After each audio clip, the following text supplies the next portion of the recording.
The first story of the day is actually a sad one. Voice actress Noriko Ohara dies at 88. She was the voice actor in Doraemon. Doraemon. Sorry, I'm showing Nobito, which I believe is the main character. Oh, she was the main character's voice? I believe Nobito is the main character. The little kid. Oh, man. Damn. That's unfortunate. Yeah, it's pretty unfortunate. Future Boy Conan, Urusei Yatsura, and Macross, and Yatterman, which I think it had a series a few years ago. It's like a relaunch. That sucks. Well, condolences to her family and all her fans and friends. I always worry about this when I think of like the voice actress for Luffy or Goku, because they're all old, and I'm like, oh yeah, man. a lot of these classic voice actors are getting up there in age, so it's sad. Yeah, and then you look at some that you think are like super old, but they've just been in the game for like since they were 19. Like the guy from Gintama, like I thought he'd be like 70, but he's only like 50 something. Gintoki. Yeah. And Hijikata, he's in like a bunch of stuff. That voice actor, and he's Zoro as well. Zoro. Yeah, and he's not that old, and I'm like, this guy's been in everything. So I think it's one of those things where they've just been in everything. You've heard them so often. They constantly get roles. So yeah. So rest in peace, and yeah. Condolences, because Doraemon's been around forever. Like, yeah, that's a staple in anime, but also Japan just in general. And you know what's crazy is that she passed away on like the 12th, and we didn't find out about it for like a week or two. Like that would never happen in America. So shouts out to Japan for being so like respecting of the privacy of the family, and you know, giving them time to grieve, because over here we're in everybody's business. True. Yeah. I mean, the article says that her family held a private funeral, so yeah. Yeah, it's cool.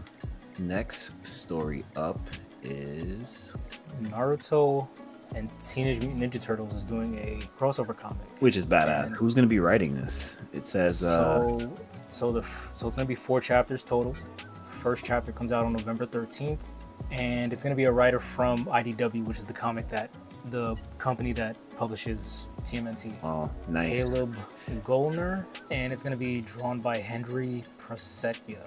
I was about to say, it's funny because I read comics and I have not heard of these people, but I don't read much IDW. They do a lot of licensed stuff like TMNT, Sonic, Transformers. Stuff that I don't really read. But the Anime News Network article has the cover for chapter 1, and that was drawn by an artist that I do know. He draws a lot of Batman stuff. Well, nice. I'm actually excited. I might read this just because it looks like they transported the turtles to Konoha. Konoha, yeah. Which, I don't know, would you have liked to see Naruto in New York as opposed to the turtles in...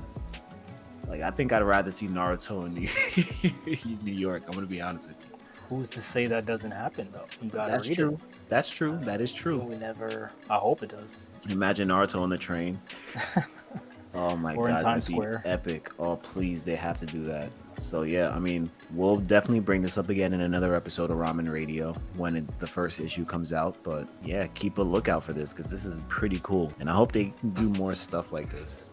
So TMNT's been crossing over with a lot of stuff over the years. Like they did something with Batman, and they've been doing stuff with, I think, Power Rangers and other stuff. It's a little interesting that they're letting IDW handle it and not like kind of doing both. That's true. Like they didn't make it a manga or something, or I don't know. Strange, but I ain't complaining. Maybe they will in the future. Who knows? What if they're from their own village, the turtles?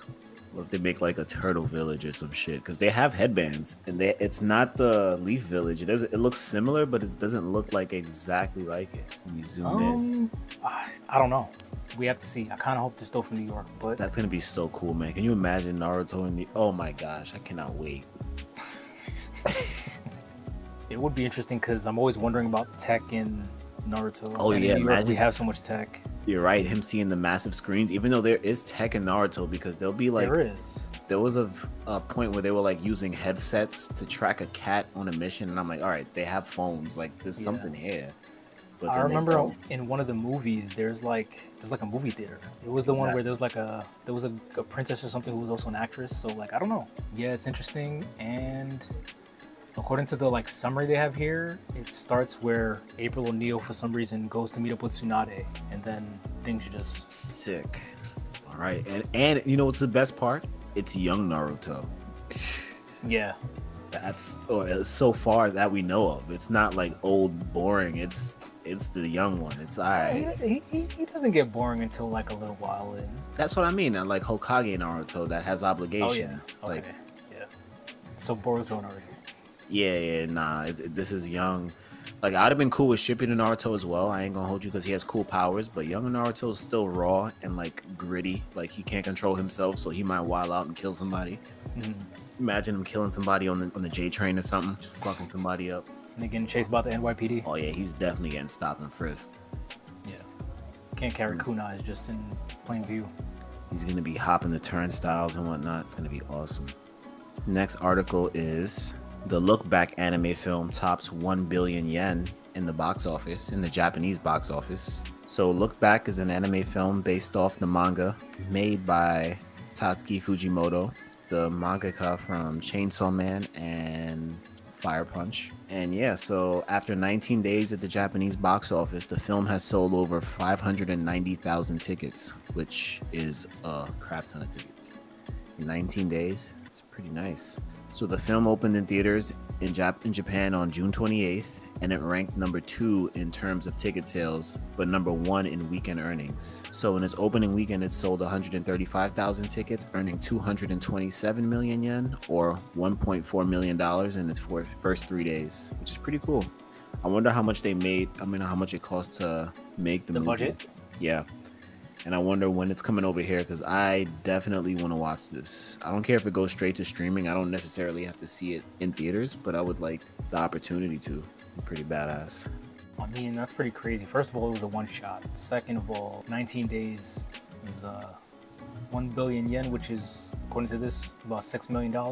Yeah. Can he fail this? Well, Chainsaw Man, this. I think Eri is getting a movie, no? Yeah, he's definitely getting. It's only a matter of time until there's a Fire Punch movie or anime announced, and then it's a wrap. I can't wait. Yeah, I wonder who's gonna get it. I hope it's a studio that's doing Vinland Saga. I don't know. I feel like they do a good job. Yeah, I don't know. I feel like the animation style just matches it for some. I don't know. It's interesting because the Blu-rays. Remember that thing where they were like the Blu-rays didn't sell that well? Yeah. It seems like after that they were like, you know, let's just adapt his one-shots, and it seems like that's going well. Yeah, that's true. But I'm sure it'll get a season 2. Let's be honest. There's no way it doesn't. Well, Chainsaw Man, yeah, I think that's a definite. I think they're gonna finish off this franchise, but like Fire Punch, they might not do a seasonal show. Maybe they do like, I don't even know. You can't do a movie with that. I think you gotta. I don't know. This is risky, but some anime do it. They could do a series of movies. Like you could do that for a. Let's say if you knew your manga was like super popular and up and coming, like Kagurabachi, like they'd obviously make an anime, but if they wanted to, they could make like a series of movies once they had enough source material and people would watch it. That's basically what Demon Slayer is doing, isn't it? Yeah, I think the last arc. Movies, and then after a while, they'll turn that movie into the season. That is correct. But yeah, shouts out to Tatsuki Fujimoto. Congrats. And yeah. The Apothecary Diaries manga artist, Neko Kurogage, I definitely butchered that name, ended a suspended sentence for tax evasion. Failed to declare about 260 million yen in income from 2019 and 2021. They're going to jail. Oh wait, they're getting a suspended sentence of 10 months in prison and a fine of 11 million yen, about $70,000. So suspended sentence. Doesn't that mean that she doesn't have to go to jail? They suspended it? This says since the sentence is suspended for 3 years, if they remain in good behavior for 3 years, they will not serve time in prison. Oh, so it's like probation over here. So she gets like, she wilds out, she going to jail for that 11 months. Or she or he. Because I assume most mangaka just stay in the house and draw, but we'll see. But yeah, how much did she lie about? 260 million yen, which according to Google is about 1.6 mil. Ooh, yeah, they coming for you for that. It's actually a little close to 1.7. Yo, she made that much bread. Oh, she ate drawn. Yeah, you gotta pay them their money. Yo, she was trying to hide $1.7 million. Yo, where was she putting that? Notes? Yo, she's gully. I love it. Well, either way, congrats on not going to jail. It's crazy because this keeps coming up in anime and manga. You have the guy from Ufotable, who I think was embezzling or something. No, that wasn't taxes. He was stealing money from the company, I think. Yeah, he was embezzling or something like that. You had the guy, one of the creators or co-creators of Sonic. I think he was insider trading or something like that. I mean, hey, out of all the crimes that manga could get found for, I'd much rather financial crimes. So, hey. Oh, let's not talk about Act Age or some of these other series. Yeah, this is not a harmless crime, but hey, tax evasion, get your Wesley Snipes on, man. Who cares? The anime is really good, by the way. Like, really good. If you're not watching Apothecary Diaries, everyone, please go give it a shot. It may start slow, but it's a good one. Crunchyroll is removing comments from news articles and anime episodes. How do you feel about that first? I get it. Why? A lot of people are going to say it's because of, you know, spam comments or hateful comments or whatever. But what they don't realize, it's also an excuse to not pay people anymore, to moderate that kind of stuff. So I'm sure that's also part of it. I can see it from that sense. It's like, yeah, there is a lot of spam. So it's hard to keep trying to like play whack-a-mole and figure out how to get these guys to, you know, get out of here.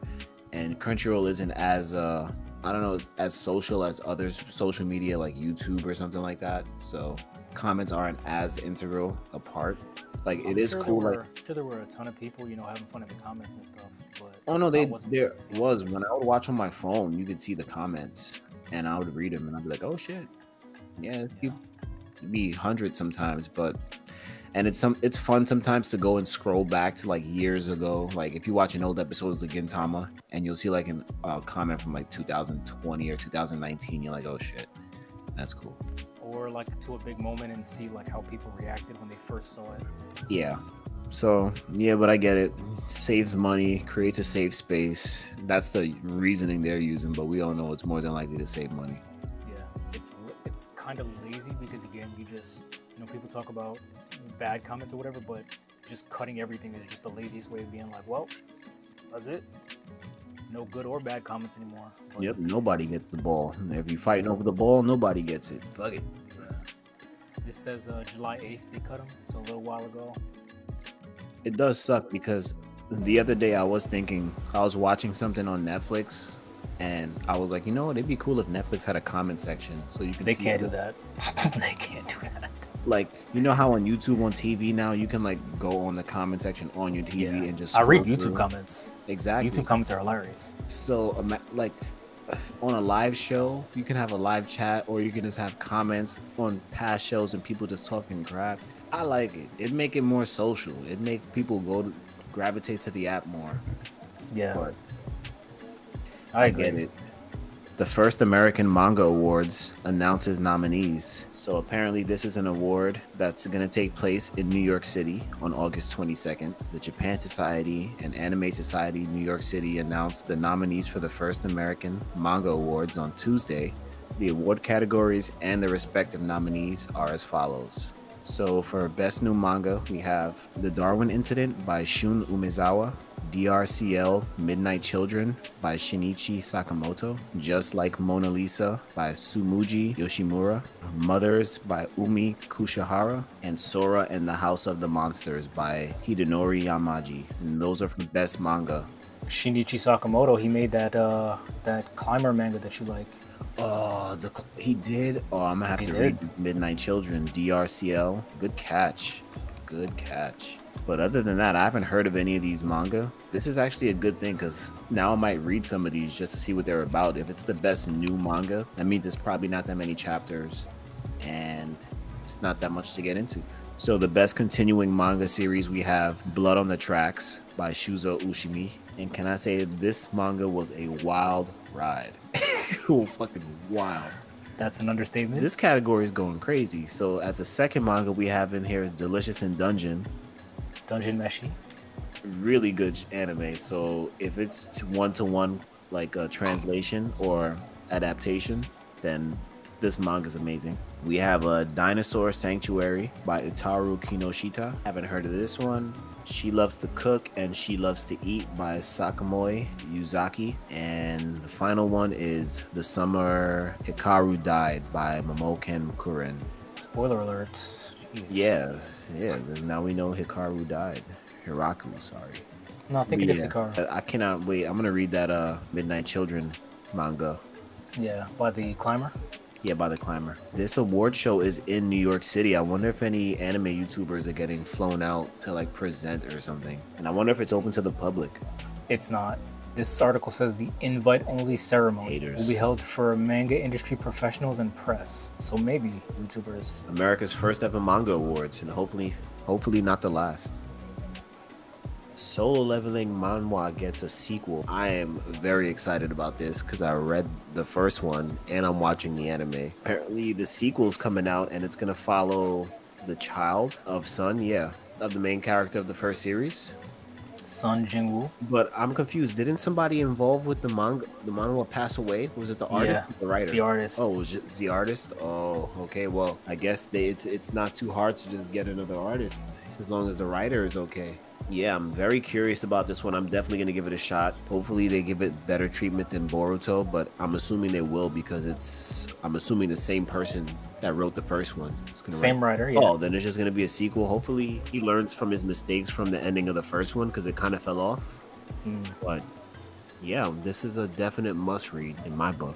I'm just like, how much more ridiculous can this get? Because the first one, you're just like, damn, how it just keeps escalating and you're like... How much can this escalate? So I wonder how much this one's gonna escalate. I know how to escalate it. Kill Sun Jin-woo. Have somebody so brolic they kill him, and then you have to figure it out. That's power scaling. I honestly, I guess because they're gonna have to do something. They spent the whole series hyping him up. He's gonna have to be off the table. Yeah, because otherwise, well, you don't have to kill him, but he's gonna have to be not. He's gonna have to be away for some reason, sort of like his father was for a while.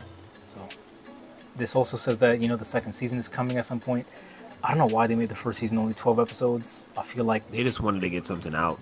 They just wanted to strike while the iron was hot and the rest of the episodes weren't ready. I guess.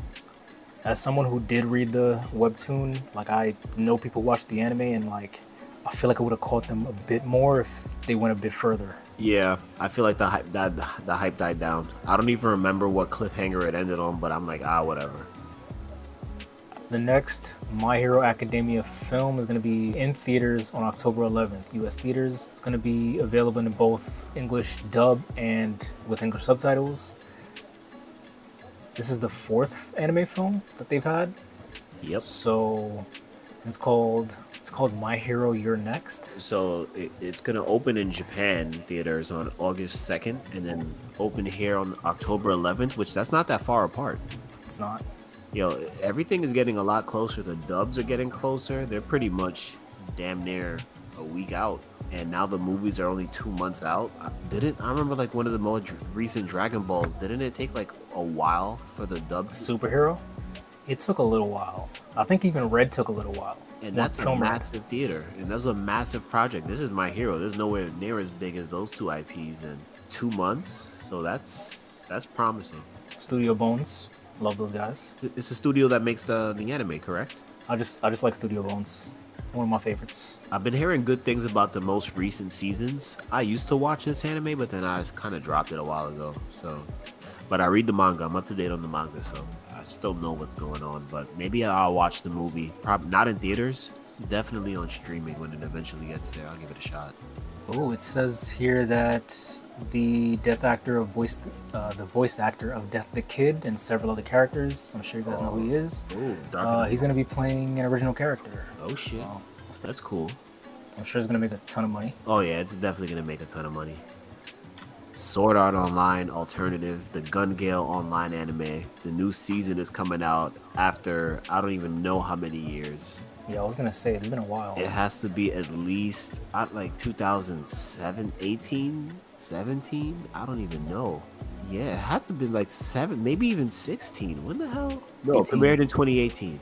I'm not gonna lie. The offshoot of Sword Art Online is, I like it better than the original Sword Art Online. Gale was pretty damn good, man. I say that's a good thing.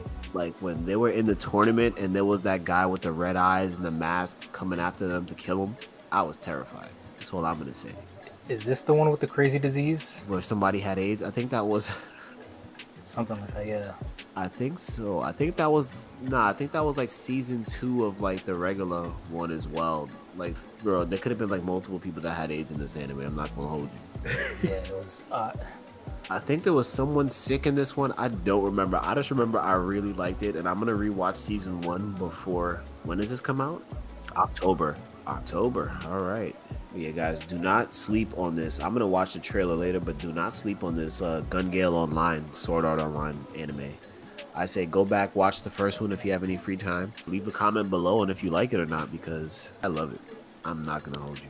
I'm gonna try it. I'm gonna check it out.